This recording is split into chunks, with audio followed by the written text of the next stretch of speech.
So ayun mga boss, no, gawa natin ng reaction video ito dahil napakaganda ng labanan na ito mga boss. Rosy Plus na all stock versus Sniper 155 na all stock din. So ito talaga ang tunay na digmaan dahil parehas all stock ang makina. Kung makikita nyo naman dyan mga boss, all stock, walang kinalaw.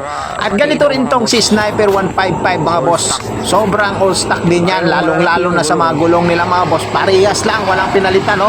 Parehas malalaki. Kaya dito talaga natin malalaman kung sino ba talaga ang tunay na mas malakas, yung mumurahin na Rosy Plus o yung mamahalin na Sniper na 155. So dyan mga boss, kung mapapansin nyo, medyo kinagamay pa nila ang mga lakas ng bawat kanilang mga motor, no?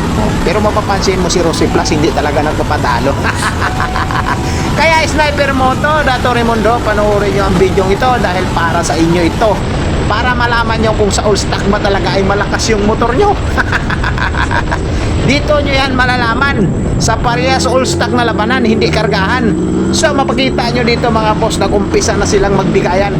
So ayan na, tingnan nyo yung top speed ng Sniper 155 kung ilan yan. Oh, malakas 16, 17, maabot na ng 20 plus. Lakas talaga ng Sniper, oh. 27, 28, maabot na ng 30, dinaanan ng Rosy. Yung pumalo ka ng 130, 132, dinaanan ka pa ng Rosy. Ngayon yung sabihin na malakas yung Sniper nyo pag all stock, ha?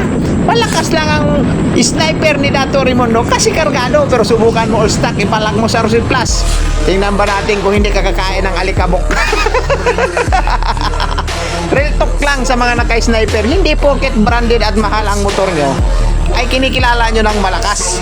Minsan nasa mumurahin lang talaga at makikita mo sa Rosy Plus ang tunay na lakas.